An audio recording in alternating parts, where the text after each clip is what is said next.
Сәлеметсіздер ме, құрметті курсқа қатысушылар? Бүгін біз кезекті нұсқа талдауымызды бастаймыз, бірақ бүгін біз нұсқа емес, тақырыптарда жинақталған тест жинақтарын талдаймыз. Бүгінгі талдайтын тақырыбымыз ол бізде статика элементтері деп аталады. Яғни, балалар, жай механизмдер тақырыбы ғой. Жай механизмдер тақырыбы. Балалар, өздеріңіз білетіндей, жай механизмдер деген құралдар бар, біздің физикада, жалпы өмірде қолданылатын сондай құралдар бар. Жай механизмдер дегеніміз ол қандай түрлері бар еді жай механизмдердің? Жай механизмдердің түрлеріне иіндік жататын, Так, мені жазып қойғыш. Жай механизмнің түріне иіндік жататын. Иіндік. Жай механизмнің түріне көлбеу жазықтық жатады. Көлбеу жазықтық. Жай механизмнің түріне блоктар жатады. Екіге бөлінеді, балалар. Жылжымайтын және жылжымалы. Қозғалатын, қозғалмайтын деп айтса да болады, балалар, жылжымайтын және жылжымалы. Енді осыған байланысты, осының әрбіреуіне байланысты есептерді біз дұрыстап шартымен танысып, осы жай механизмдердің қайсына жатады бірінші, соны ажыратып алуымыз керек екен. Ал ажыратпай шығара алмайды екен біз. Себебі бұлардың әрқайсысына байланысты есептер әртүрлі жолдармен шығады. Мысалы, иіндікті қарайықшы. Иіндік тіреу нүктесі болады, тіреу нүктесі, о нүктесі болады. Және екі жағына түсірілген күш болады. Мына жақ F1 күш болатын болса, мына жақ F2 күш болады. Және мына жақта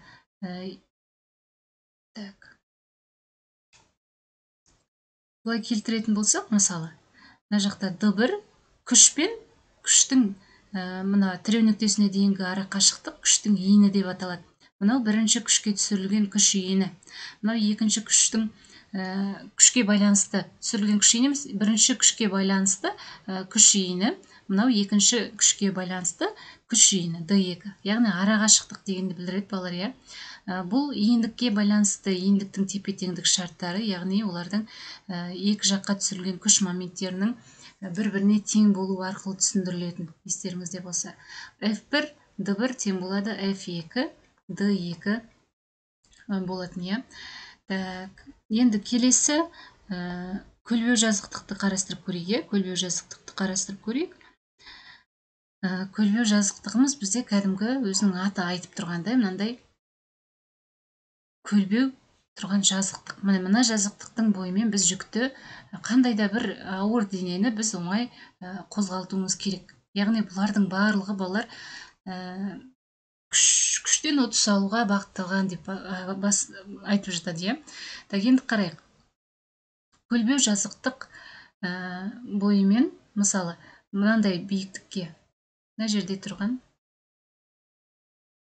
мынандай биіктікке денені көтере салу, ауыр денені бұлай биіктікке көтере салған ыңғайлы ма, жоқ әлде бұлай мына көлбеу жазықтықпен сырғанатып жоғары көтерген ыңғайлы ма деген сұрақ қой.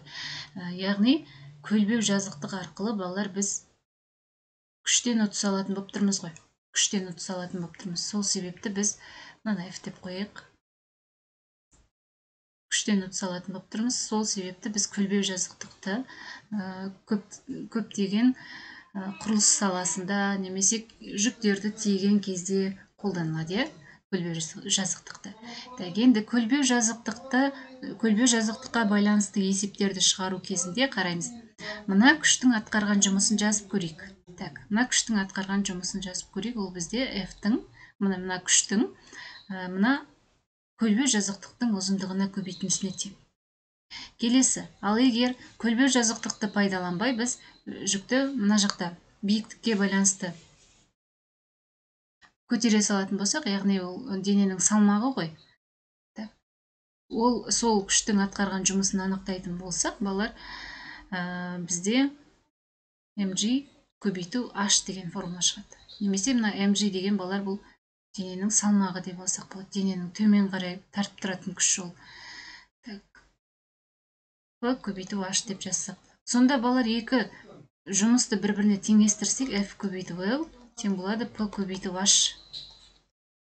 Яғни, көлбеу жазықтықтың өзінің формуласы шықты. Мынау формула бұл иіндіктің формасы болса, мына формула көлбеу жазықтықтың формасы болып тұр, есімізде сақтап аламыз.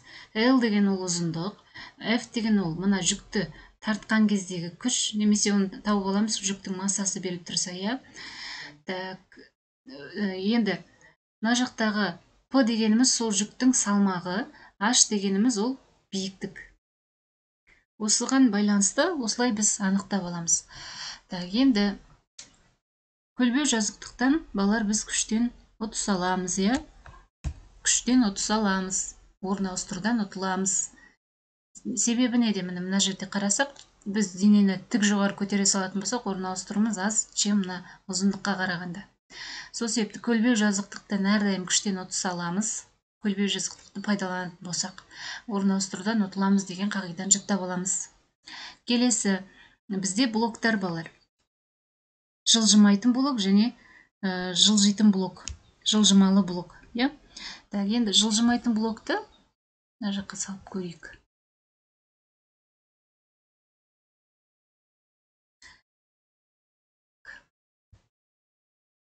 Бірінші жылжымайтын блокты қарастырып көрейік. Есімізге түсіру мақсатында балалар жазып жатыр, мен сосын есептер шығарамыз. Жылжымайтын блок. Жылжымайтын блок деген балалар мына блок, мына жерде ілініп тұрады. Блок. Мына домалақ болады балалар блоктар, иә. Так, блок мына жерде ілініп тұрады. Мына О нүктесі болатын болса, ол айнала алады, бірақ мына іліну нүктесінен, тіреу нүктесінен қозғала алмайды. Жылжымайтын блок деген осы, иә балалар. Так, енді жылжымайтын блоктың мысалы былай қойып қояйық. Мынандай, мына жақтағы массасы М денені, немесе салмағы mg денені F күшпен тарту керек. Салмағы mg денені F күшпен тарту керек. Болсын. F күшпен тарту керек болсын. Біз ол күш, так, былай жазайықшы. Мына жердегі мына күшке байланысты күш иіні, мынаны А, мынаны В деп белгілейтін болсақ, F күшке байланысты D1-іміз бізде балар АО-ға тең, D2-іміз бізде салмаққа байланысты күш иініміз бізде ОВ-ға тең. Бұл жерде де балар былай жазайық. Күш моменттерін теңестіріп жазайық, иә? М1-дің емекке тең деп жазып алайық. М1-іміз бізде F көбейту АО деп жазатын болсақ, мына F-қа байланысты күштің иіні мына тіреу нүктесіне дейін күшпен, оның иініне дейінгі арақашықтықтың мәні ғой, АО деп отырғанымыз. Келесі бұл mg көбейту ОВ.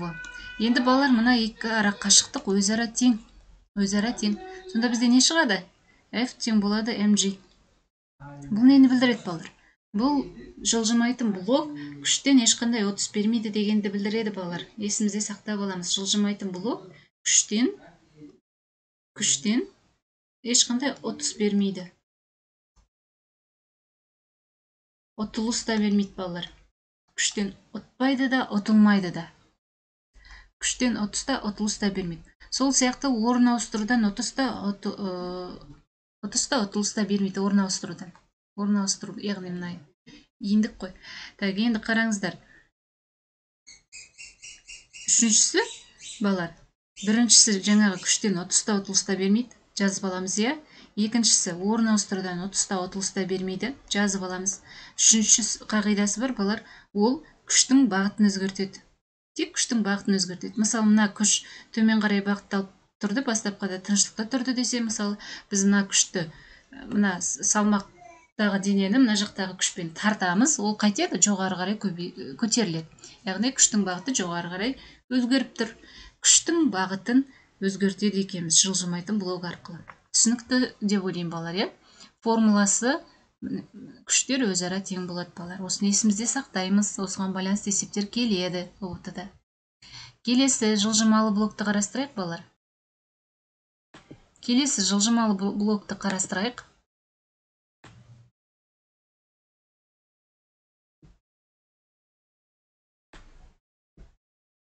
Так, жылжымалы блок деп жазып қойыңыздар.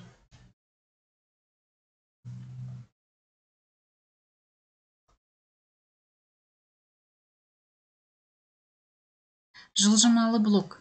Жылжымалы блок жаңағы жылжымайтын блоктан қандай айырмашылығы болады? Жылжымалы блок дегеніміз ол, так, мына жерде артықсыз жүрдім.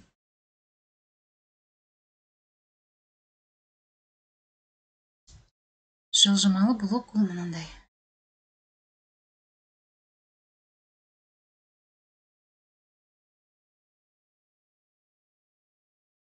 Міне. Жылжымалы блок деп отырғанымыз мынандай.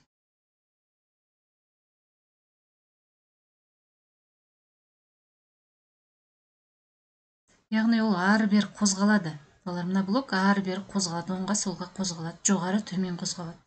Өзінің атында айтып тұрғандай жылжымалы. Так, бұл жердегі балалар, мына жерде жылжымайтын блокта ілініп тұрған массасы м дене болсын. Мына жерде, иә? Немесе салмағы mg деп алайық. Салмағы mg деп жазғанымыз түсініктірек болады.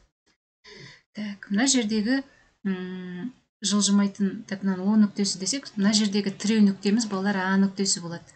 Жылжымалы блоктағы дәл осы жағдайдағы тіреу нүктеміз А нүктесі болады. Так, енді қарайық. Енді жазайық. Күш моменттерін теңестіріп жазайық. М1 мен М2-ні теңестірейік. М1-іміз балалар F көбейту, мына F-қа байланысты F пен күштің иінінің арақашықтығы, мына жер мына арақашықтығы, міне мынау арақашықтық. А-дан мына жерде қандай да бір с-ға дейін деп жазайық. А-с деп жазайық. Ал М2-міз ол мына екінші күш. Екінші күшіміз төмен қарай бағытталып тұр. Екінші күштен күштің иіне дейінгі арақашықтығымыз бізде А10-ны беріп тұр, балалар. А10-ны беріп тұр. Енді мына А-с дегенді балалар біз қалай жаза аламыз? А-с дегенді, так, А-с тең болады 2АО деп жазсақ болады ғой, себебі бұл диаметр болып тұр ғой. Сонда енді екеуін қайтадан теңестіріп жазайық, екі жағын, иә? F көбейту 2АО деп жазайық. Тең болады mg көбейту AO. Сонда AO дегендер қысқарып кетті, тең болады 2F тең болады mg. Балалар, бұл нені білдіреді? Бұл жылжымалы блок, күштен 2 есе ұтыс береді дегенді білдіреді екен. Жылжымалы блок күштен 2 есе ұтыс береді. Так, күштен 2 есе ұтыс береді. Жазып аламыз, иә? Келесі, күштен 2 есе ұтыс бергеннен кейін ол қайтеді? Орын ауыстырудан 2 есе арақашықтықтан дейікші. Арақашықтық дейі, арақашықтықтан 2 есе ұтылады, балалар. Арақашықтықтан 2 есе ұтылады. Келесі, үшінші қайтеді, балалар? Күштің бағытын өзгерте алмайды. Күштің бағытын өзгертпейді. Яғни мына дене төмен қарай тартып тұр. Яғни ол бағыт сол бағытта қалады. Күштің бағытын өзгертпейді екен, балалар. Так, түсінікті болса, қайтадан қайталайық. Жылжымалы блок күштен 2 есе ұтыс алады, ұтыс береді. Арақашықтықтан 2 есе ұтылады және күштің бағытын өзгертпейді. Осы қағиданы есімізде сақтаймыз және осыған есімізде сақтаймыз да соған байланысты тура сол осы ережелерді негізге ала отырып есеп шығарамыз, балалар. Жақсы ма? Так. Күш моменті деген не, оны өзіміз жазамыз. Қандай физикалық шама ньютон метр өзіміз жазамыз, балалар, білеміз бұны. Так. Қазір мынаны үлкейтейінші.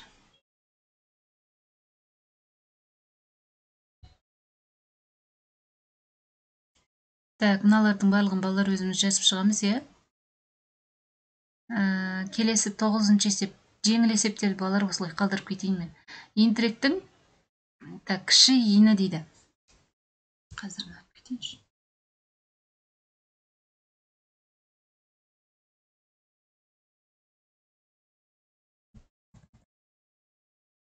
9-шы тапсырмаға қарайықшы.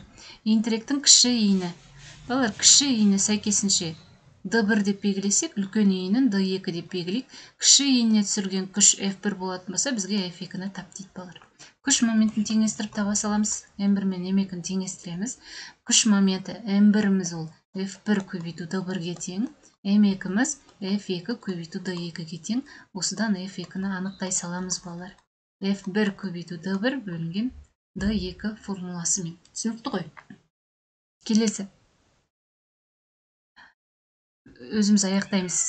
Бұл есептерге тоқталмай қойық. Келесі. Массасы 40 кг қызбала рычагтың көмегімен пілді қалай тепе-теңдікте ұстап тұруға болатынын ойластырды. Рычагтың бір ұшында 10 метр қашықтықта массасы 4 тонна піл тұрса, қызбала тіреу нүктесіне қандай қашықтықта тұруы керек дейді. Балалар тура солай шығара саламыз. Мынауымыз бізде кішкентай F1 болатын болса, мынау бізде D2, мынау M2 болатын болса, мынадан F2-ні анықтай саламыз. F2-ні анықтау үшін M2G деп анықтай саламыз да, тура жаңағы жолға қайтадан алып келеміз. Жақсы ма? Так. Иіндерінің қатынасы L1 бөлі L2 3 бөлі 5-ке тең.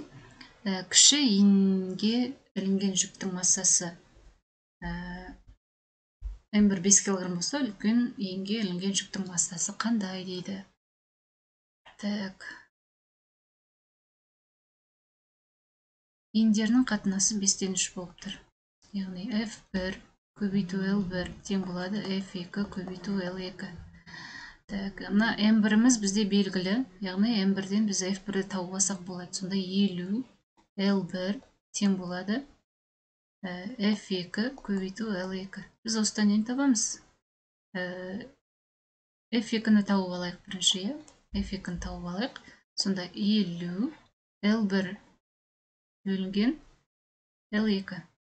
L1-дің L2-ге қатынасы 3 бөлінген 5-ке тең. Қысқартып жүреміз. Мына жерде 10, 10-ды 3-ке көбейтеміз, 30 ньютон. Осыдан балалар массаны табамыз. F2-ні G-ға бөліп. Сонда 30-ды бөлеміз 10-ға, балалар 3 килограмм болады. Жақсы ма? Келесі тапсырма.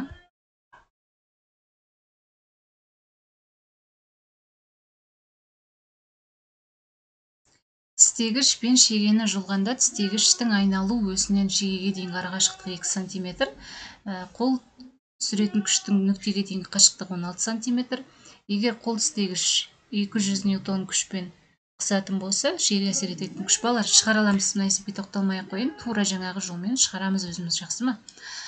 Иіндіктің кіші иіні, үлкен иіні дейді, ұзындығы дейді, үлкен иін ұзындығы шығара аламыз. Иіндіктің ұштарында 2-18 ньютон күштер, иіндіктің ұзындығы 1 метр болатын болса, онда оның тіреу нүктесінің орналасуы дейді. Иіндіктің жалпы ұзындығы беріп қойған ғой, Так, былай істейік, мынау иіндік. Ұштарында 2 және 18 ньютон күштер әсер етеді дейді. Бір жақ ұшы 2 ньютон болатын болса, екінші жақ ұшы 18 ньютон деп тұр ғой. Тіреу нүктесі кез келген нүкте жерінде тұр. О нүктесі. Иіндіктің жалпы ұзындығы деп тұр балалар. Жалпы ұзындығы 1 метр деп тұр. Енді бұны біз шығарамыз. Мынаны L дейтін болсақ, мынаны не деп жазаламыз балалар? 1 азайту L деп жазаламыз ғой. Осы жолмен шығарамыз сонда. Сонда бізде қалай болады? F1 көбейту L1 тең болады F2 көбейту L2. F1-іміз 2 ньютон, 1 азайту L-ға тең болады.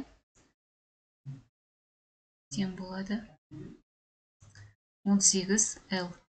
Жақшаны ашамыз, 2 азайту 2 L тең болады 18 L. Мына жаққа шығарамыз, 20 L тең болады 2. L тең болады 2-ні 20-ға бөлеміз. 0,1 метр. Бұл бізде балалар 10 сантиметр.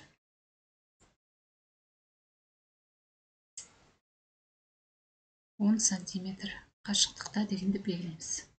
Түсінікті ғой балалар, е?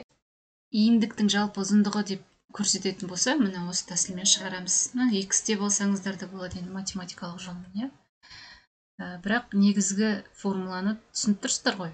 Күш моментін теңестіріп шығарып тұрмыз. Келесі, иіндіктің ұштарына мынандай күштер әсер етсе, тіре нүктесіне кіші иінге түсірген арақашықтық дейді. Егер иіндік тепе-теңдік тұрса, оның ұзындығы қандай? Мына жерде иіндіктің жалпы ұзындығын сұрап тұр балалар. Мына жерде шатаспаймыз уже. Кіші иінге түсіріп тұрған нені сұрап тұрған жоқ. Так. 16, F1 4 ньютон дейді. F2 240 ньютон дейді. Тіре нүктенің кіші иінге дейінгі қашықтығы. Кіші, яғни D1-іміз 6 сантиметр болып тұрды. D2-ні сұрап тұрған жоқ. Бізге D1 қосу D2-ні сұрап тұр балалар. Осы жерде шатаспаймыз, е? Сонда біз бірінші D2-ні есептеп аламыз, күш моменттерін теңестіру арқылы. Сосын шығарамыз.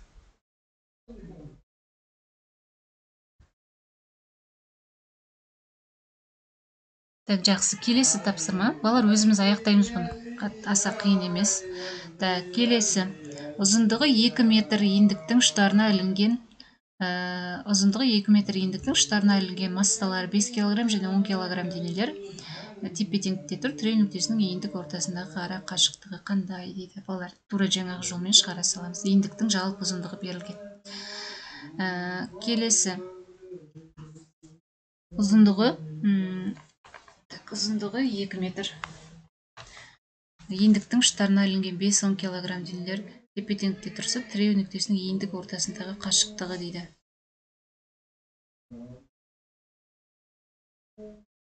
Екеуі бір есеп па? Так, ортасынан қашықтығы жаңағы есеп қой. Так, енді келесін көрейік. Массасы 30 кг, ұзындығы 4 метр тақтайда, массалары 30 кг, 40 кг екі бала тепе-теңдікте отыр дейді. Балалар тақтайдың екі басында деп қарағанда, тақтайдың тірек нүктесі орналасқан жері. 30 кг баланың орнымен салыстырғанда дейді.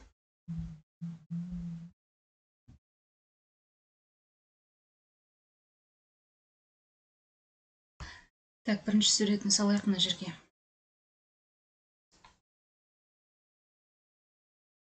Балалар, біз 19-шы сұрақты қарап жатырмыз. Так, үлкейтейінші. 19-шы сұрақ. 19-шы сұрақ. Так. Массасы 30 кг тақтай дейді. Массасы 30 кг тақтай.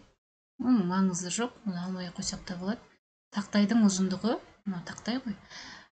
Тақтайдың ұзындығы 4 метр дейді. Жалпы ұзындығы 4 метр. Жалпы ұзындығы 4 метр. Так, енді жалпы ұзындық 4 метр. Екі жағында, бір жағында 30 кг. Екінші жағында 40 кг бала отыр. Бірақ екеуі тепе-теңдікте тұр дейді. Тепе-теңдікте тұр дейді. Сонда бізде тіреу нүктесі орналасқан жері дейді. 30 кг бала орналасқан жақпен салыстырғанда тірек нүктесі орналасқан жер қай жер дейді.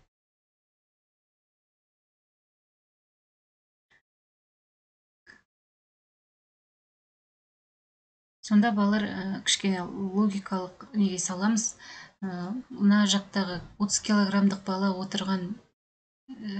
отырған иіндік ұзындық мына жағы кішкене ұзынырақ болады. Мына күшті басып озу үшін кішкене иіндік ұзынырақ болады. Екеуі теңесу үшін. Мына жақ кішкене қысқарақ болады. Сонда екеуі тепе-теңдікте болады. Мынаны L деп алатын болсақ, мынаны 4 азайту L деп көрейік. Сосын енді шығарып көрейік балалар. 30. Біз тақтайдың 30 кг-ын ескерейік балалар, е? Ескерейік. Мына жақта 30, 30-ға 30-ды қосамыз. 60. Және оны 10-ға көбейтсек, 600 ньютон болады балалар, е? F1 көбейту L1. Тем болады F2 көбейту L2 формасына салайық деп тұрмыз. Так, 600-ді біз мынаған көбейтеміз. 4 азайту L-ға. 4 азайту L-ға көбейтеміз. Тең болады. Неше болады? 40-қа 30-ді қосамыз. Мына жердегі тақтайдың несін қосып отырмыз балар, массасын. 70-ді 10-ға көбейтеміз. 700-ді L-ға көбейтеміз. Деген жақшаны ашып есептейік. 2400 азайту, бұлай жазайық. 700 L қосу, 600 L-іміз қосылады, 600 L-іміз қосылады. Сонда 1300 L тең болады 2400 болады балар. L тең болады 1,85 метр. Енді балар, бұл бізде жай ғана L. Бізге керек мына қашықтық. Себебі 30 килограмдық бала мына 40 килограммен теңесу үшін мына жағы кішкене ұзынырақ болу керек деп айттым. Сонда 4-тен 1,85-ті азайтамыз, балар 2,15 деген жауап шығады. Келесі.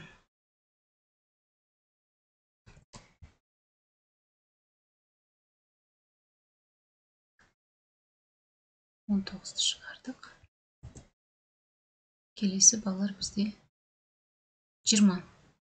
Суретте келтірілгенде массалары 2 килограмм, 3 килограмм, ұзындығы 100 сантиметр салмақта денелер ілініп тұр дейме?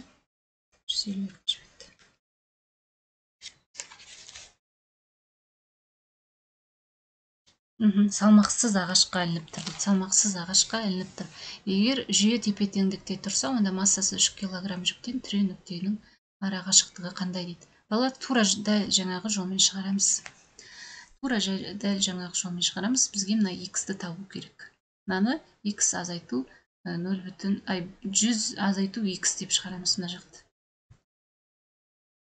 Тура жаңа тәсілмен шығарамыз, балар тоқталмай қойын. X азайту 0,1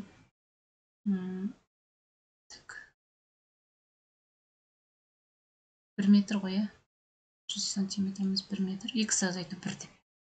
Немесе сантиметрмен шығара берсеңіздер де болады, балар. 100 азайту x. 100 азайту x. Мынау x деп аламыз. Мынаны күшке айналдырамыз. Яғни F1 күшті табу үшін біз 2-ні 10-ға көбейтеміз. 20 ньютон. Мына жақтағы күш 30 ньютон.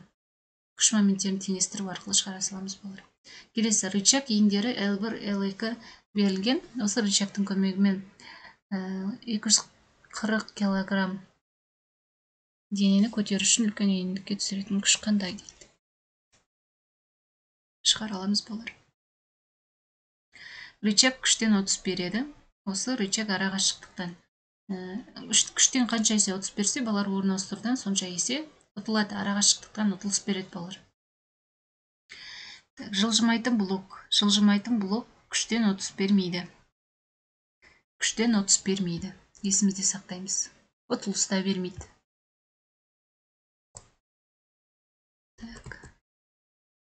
Жылжымалы блок. Жылжымалы блок күштен 2 есе 30 береді деп айттық жаңа. Жүктерді теңестіру үшін рычаг А нүктесіне түсірілген күш дейді. Балар, мына жерде енді бізде ешқандай ара қашықтық берілмеген, бірақ біз мынаны x деп аламыз, мынаны 2x деп алып шығарып жерсек, екі жағы қысқарып, жаңа күш моментін теңестіріп шығарсақ болады, балар. Сонда екі жағы қысқарып кетеді. Міне мысал көрсететін болсақ, F1-іміз бізде F1-іміз мына жақтағы F1-ді алайық. Ол бізде 50 ньютонға тең. Себебі 5 килограммды 10-ға көбейттік. И көбейтеміз оны 2x-қа. Себебі мына ара қашықтығынан біреу x болатын болса, бізде 2 не болып тұр, 2 еселенген болып тұр, сонда 2x. Сосын x-ті көбейтеміз мына f-ға. Мына f-ті тап деп тұр бізге. X пен x қысқарды. F тең неше болды? 100 ньютон болды, балар. Осындай тәсілмен шығара саламыз бұны. Келесі. Рычаг тепе-теңдікте тұр. Егер рычагтың қысқа ұзындығы 20 сантиметр болса, мынаның ұзындығы 20 сантиметр болатын болса, мынаны тап дейді. Шығара аламыз. Рычаг тепе-теңдікте болу үшін рычагтың сол жақ шетіне түсірген күші. Мына F-ті табу керек, балар. Тура жаңағы жолмен. Мына 25 шығарған сияқты шығарамыз. 28. Рычаг тепе-теңдікте тұр. Егер F1 12 ньютон болса, рычагтың А нүктесіне түсірілген күші қандай? F1-іміз 12 ньютон болатын болса, мынаны дәл жаңағы жолмен анықтаймыз. А нүктесіне дейін мынау 2x, мынаны біреуін 1x деп алатын болсақ, мынаны 2x деп аламыз. Мына жақта біреу, екеу, үшеу, төртеу, 4x деп аламыз. Тура жаңағы жолмен шығарамыз. Тек мынаны жаттап алсаңыздар болды. Берілмей қалса x деп алсақ болады. Себебі дәл тең бөліктерге бөлінгенде бізге подсказка беріп тұр, біз соны қолдануымыз керек балалар. Келесі, әр қайсысының салмағы 10 ньютон, 2 жүк жеңіл рычагтың бір иінінде бір нүктеге ілінген дейді. Рычаг тепе теңдікте болса, екінші иінге түсіретін күш. Мынаны табуымыз керек. Енді қараңыздар, мына жақта 2 жүк, 2 бірдей жүк десе, бізде мына жақтағы күшіміз қанша болады? 20 ньютон болады. Мынаны табуымыз керек. Мына жердегіміз x, мынау 1, 2, 3, 4. Мына ара қашықтығымыз бізде 4x. Шығарамыз өзіміз. Сурет бойынша рычагтың ара қашықтықтан беретін ұтылысын анықта. Сурет бойынша рычагтың ара қашықтықтан беретін ұтылысы не дейді? Неше есе екен табуымыз керек қой балар?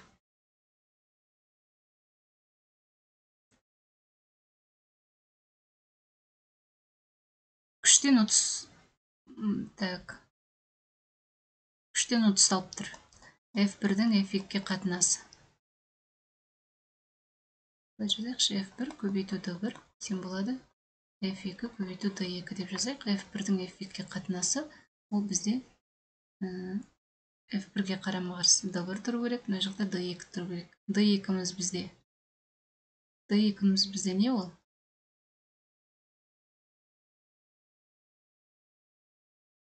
Овы, 1,15.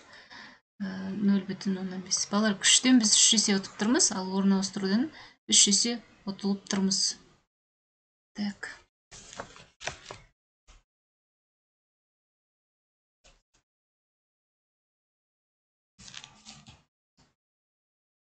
3 есе болады ғой сонда. Ұтылысын анықта дейді. 3 есе. Егер қалай сұраса, деген сұрақтың несіне қарай жауап береміз балар, е? Түсініп тұрды. Келесі. Тіреу нүктесі бола алатыны қай нүкте дейді балалар? Тіреу нүктесі. Мынау өзі F. Мынау да F. Мынау масса. Қандай да бір массасы M дененің жерге түсіп тұрған салмағы деген сияқты. Мынау күш. Яғни тіреу нүктесі С қалды бізде балалар. С. Қозғалмайтын блок күштен 30 бермейді, ал жұмыстан ше дейді. 30-та бермейді балалар. Келесі.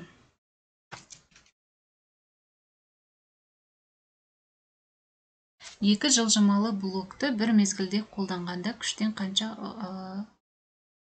күштен алатын 30. Балар, екі жылжымалы блок өзі күштен 2 есе 30 береді. Егер ол 2 болатын болса, онда ол 4 есе болады. Ал 3 жылжымалы блок десе, онда балар 4-ті тағы 2 көйтеміз, 8 есе болады. Соны есімізде сақтаймыз. Жылжымалы блоктар 2 еселене береді санына қарай. Келесі. Көлбеу жазықтық күштен 3 есе 30 береді. Осы көлбеу жазықтық қашықтықтан дейді. 3 есе 30 береді ғой балар. Қашықтықтан ол 3 есе 30 береді. Көлбеу жазықтық күштен 30 бермейді дейді. Негізі күштен 30-та 30-та бермейді ғой балар.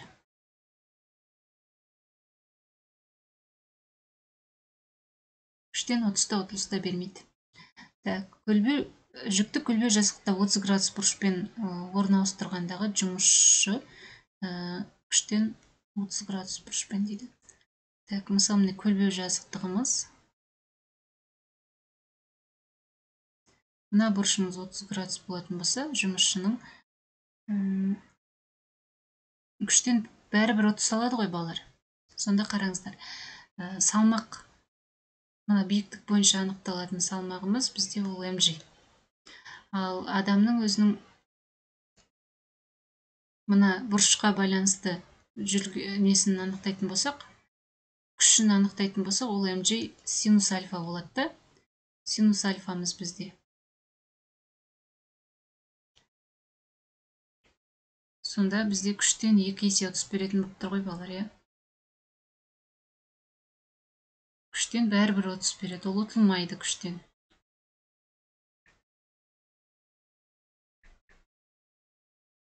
күштен 2 есе 30 береді дегенді белгілейміз балалар. Көлбеу жазықтық 30 градус бұрыш, көлбеулік бұрышы 30 градус. Көлбеу жазықтық бойымен жүкті көтергенде жұмысшы орын ауыстырудан 2 есе ұтылады.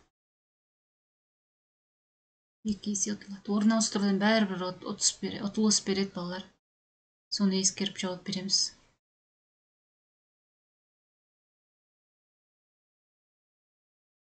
Келесі.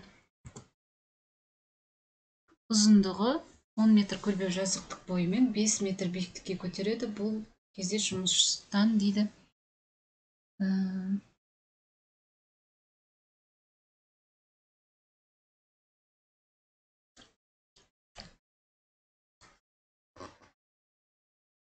Міне балалар. Көлбеу жазықтың ұзындығы 10 метр, биіктік 5 метр. Жұмыстан қанша есе ұтамыз дейді.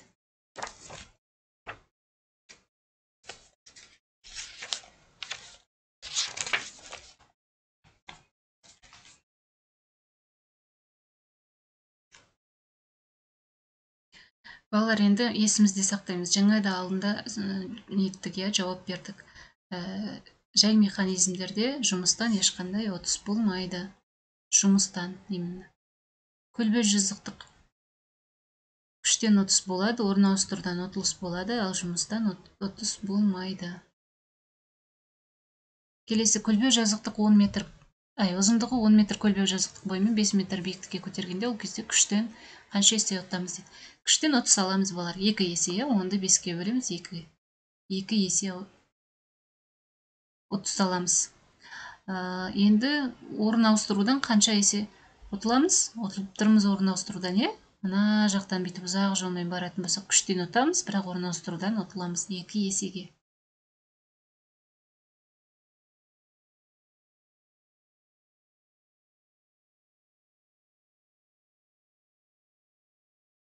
Балалар, келесі тапсырма: рычагтың көмегімен жұмысшы 100 килограмм жүкті 0,3 метр биіктікке көтереді дейді.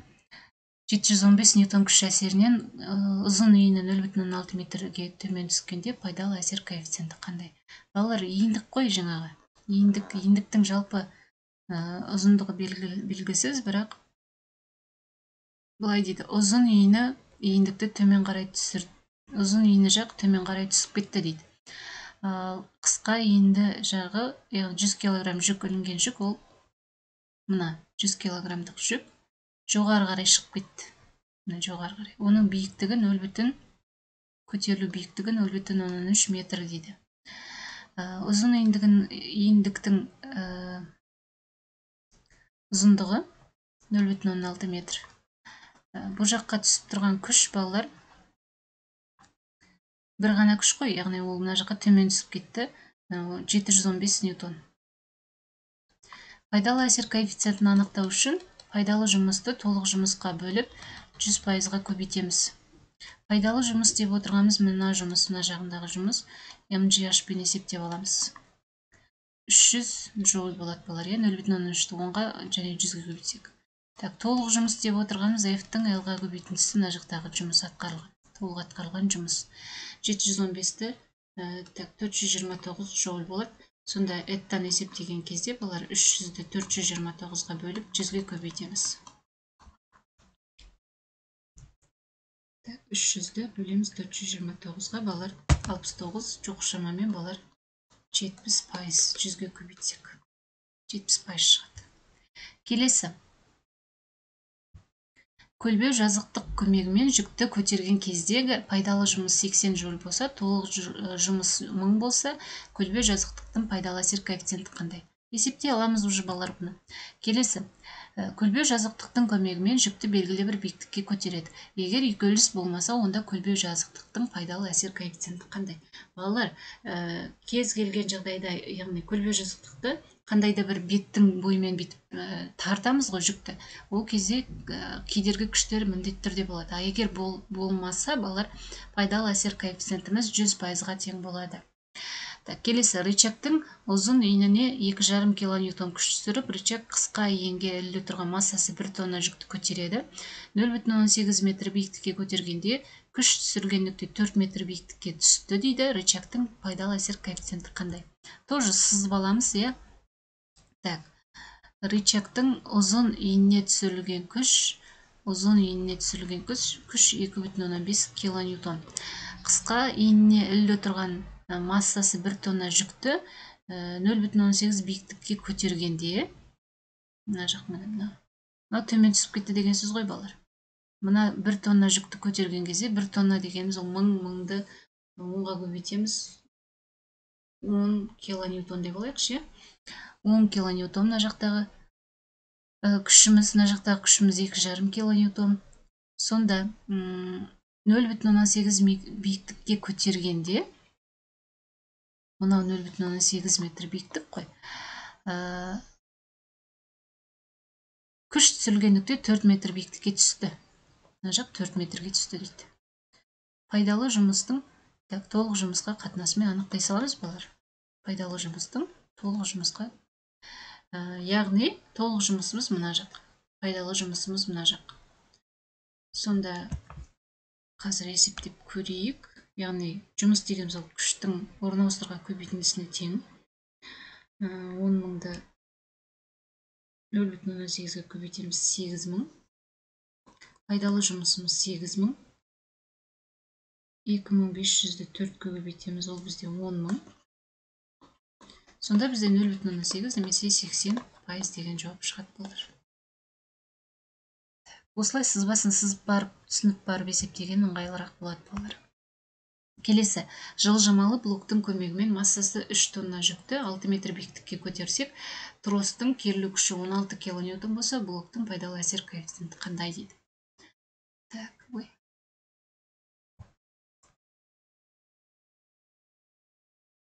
Жылжымалы блокты саламыз, балар.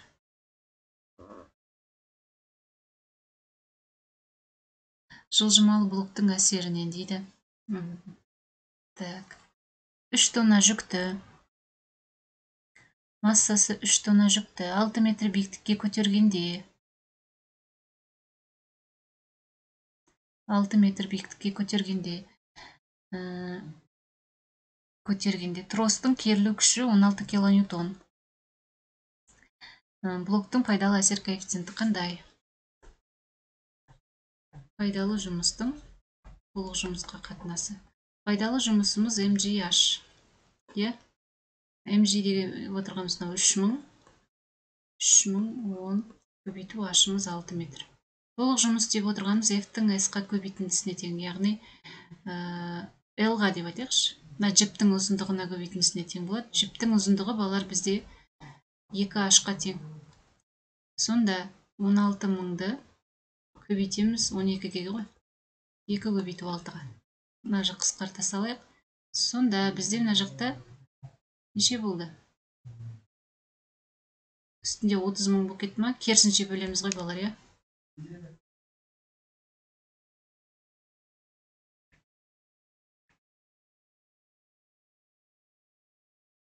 Балар, қай жерден қателес кеттік?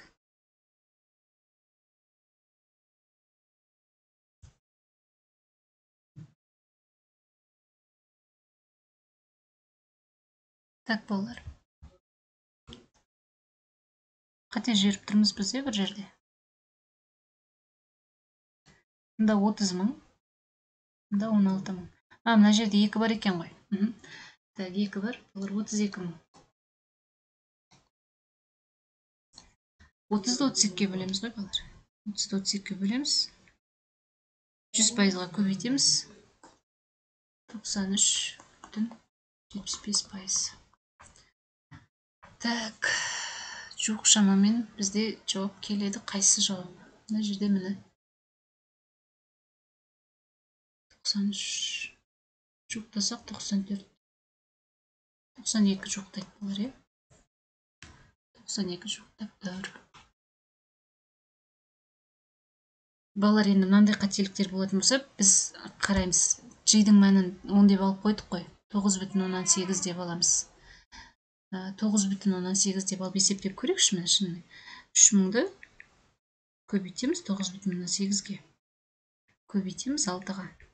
176.400 деген жауап шықты. 176.400-ді 16.000-ға бөлейік. Оны бөлеміз нешеге? 12-ге.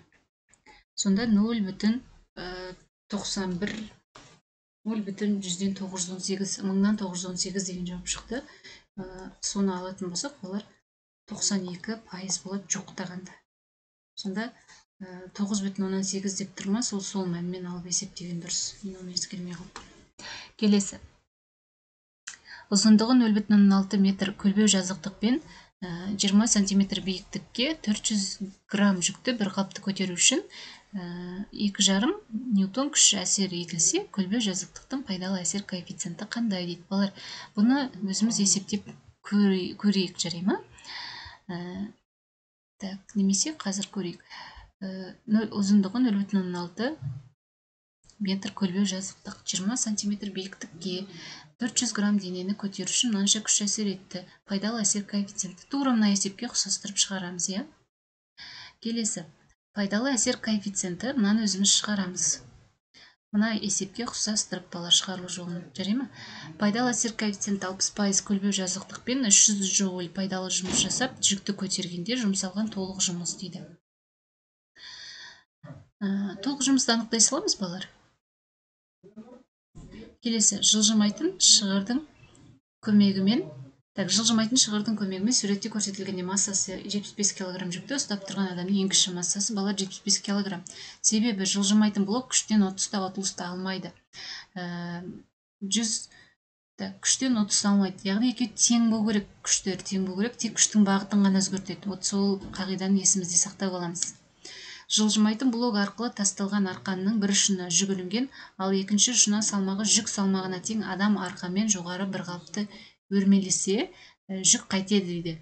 Так, енді екі жағында да бірдей массадағы жүк адам өрмелесе, жүкті адам қайтеді, жоғары қарай көтереді, жүк жоғары қарай қозғалады. Бұл жылжымайтын блоктың ең негізгі мақсаты күштің бағытын өзгерту, балар. Күштің бағытын өзгерту, осыны естеріңізге сақтап алыңыздар. Ал жылжымалы блок күштің бағытын өзгертпейді. Шатасып та қалмаңыздар. Келесі, жылжымалы блоктың салмағы 10 ньютон. Егер жіптің бос ұшына 105 ньютон күш түсірілсе, онда оның көмегімен көтерілген жүктің массасы қандай дейді. Так, қараңыздар, жылжымалы блоктың былай жазайықшы.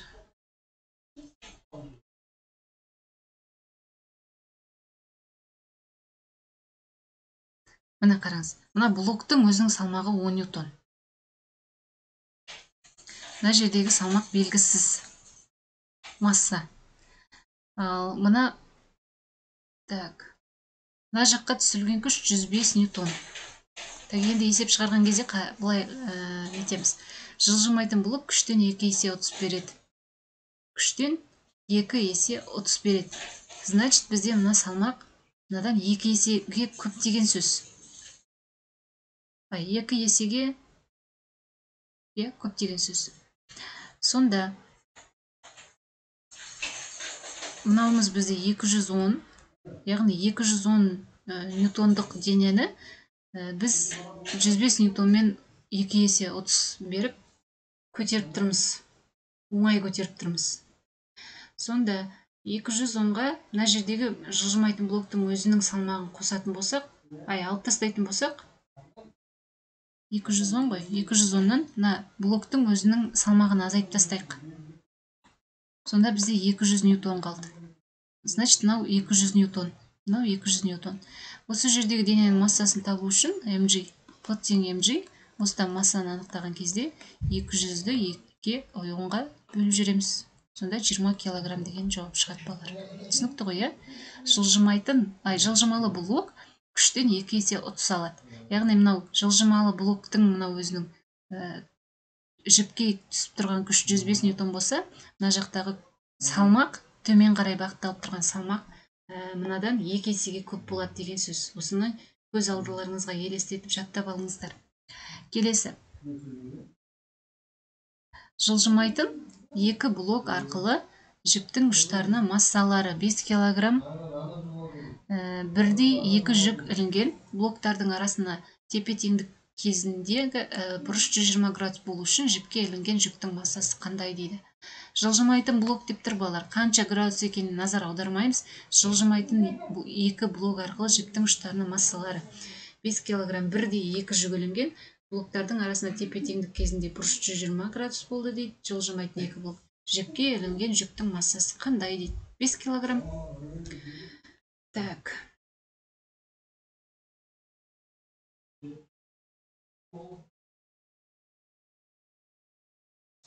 Келесі. Кемеде салмағы 20 мың ньютон, трап ұзындығы 15 метр, көлбеу жазықтықпен судан шығарылып алынады, 4,5 метр биіктікке көтереді дейді. Трапты тартып алатын тростың керілу күші 10 мың ньютон дейді. Көлбеу жазықтықтың пайдалы әсер коэффициенті қандай? Міне, балалар, көлбеу жазықтықтың ұзындығы 15 метр. Салмағы, кемедегі салмағы П салмақ 20 мың ньютон, 20 килоньютон. Биіктігі 4,5 метр. Троптың, мына жақтағы троп тарту күші ғой, мына тарту күші 10 мыңға тең. Пайдалы әсер коэффициенті тапты. Пайдалы жұмыстың толық жұмысқа қатынасына тең. Көбейтеміз 100%. Пайдалы жұмысымыз жаңағы биіктікпен есептелетін жұмыс балалар. 20 мыңды 4,5-ға көбейтеміз. Толық жұмыс дегеніміз мына жұмыс, кәдімгі атқарылған жұмыс. 15-ті 10 мыңға көбейтеміз. Сонда 20 мыңды көбейтеміз 4,15-ге, 90 мың. 90 мыңды біз нешеге бөлеміз? 150 мыңға бөлеміз. 0,16, яғни ол балар 60%. Түсінікті ғой. Пайдалы жұмыс биіктік арқылы анықталатын жұмыс, ал толық жұмысымыз кәдімгі жүкті көтеруге кеткен жұмыс. Есімізде сақтаймыз. Көлбеу жазықтық. Көлбеу жазықтық күштен 30 алады, орын ауыстырудан ұтылады. Жылжымайтын блок күштен 30-та ұтылыста бермейді, орын ауыстырудан 30-та ұтылыста бермейді. Күштің бағытын өзгертеді. Жылжымалы блок күштен 2 есе 30 береді, орын ауыстырудан 2 есе ұтылыс береді, күштің бағытын өзгертпейді. Есімізде сақтаймыз балар. Пайдалы болды деп ойлаймын. Барлық шығарыңдар деген есепті шығарып маған жіберіңдер, мен тексеремін. Сабағымызды аяқтайық. Сау болыңдар балар.